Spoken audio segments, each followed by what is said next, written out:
Alis po yung sabaw.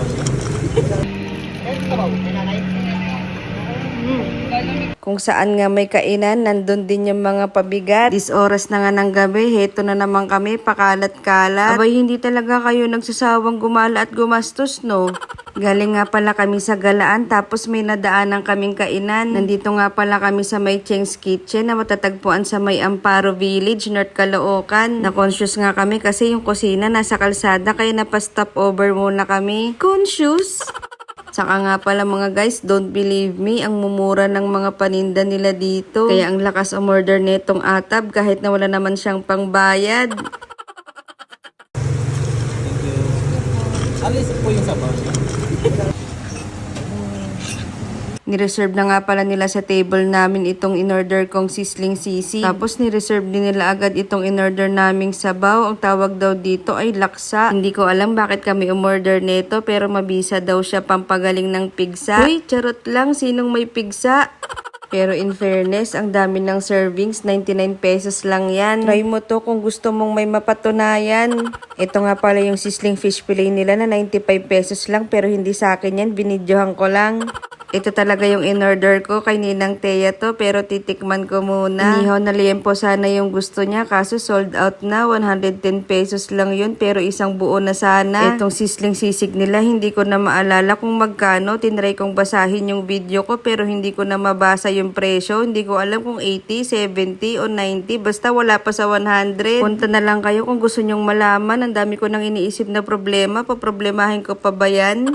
Regarding nga pala sa lasa ng sisling sisig, para sa akin 8.2 out of 10. Nakadalawang subo lang kasi ako kaya hindi ko masyadong nalasahan.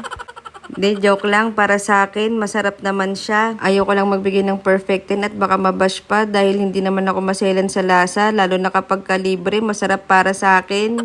Ayun na nga, kanina pa ako kumakain ng loksa pero yung nire-review ko yung sisig pa rin. Mag-move on ka na nga. By the way, ang sarap nitong sahog na bilo-bilo. Para siyang may cheese sa loob na hindi ko ma-explain. Buchi yata to.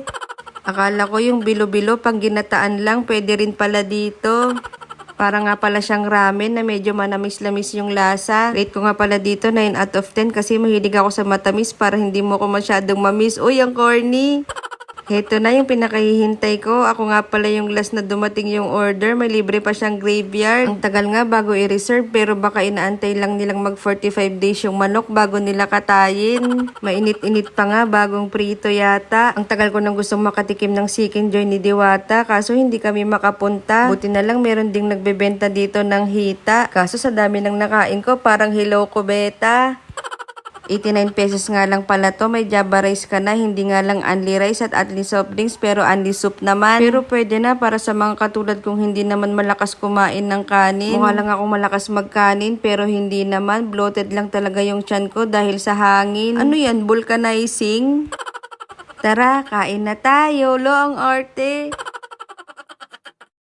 Talagang nagutom ka sa kakaukin.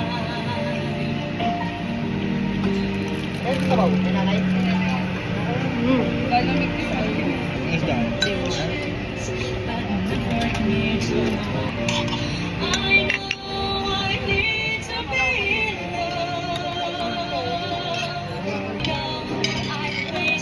Grabe na kasabsab ako na ano. Pagdalog, grabe nung pinatugtog mo. Meron silang sinigang na sabaw. Sabay magkabunganga ko. Meron silang sinigang sabaw.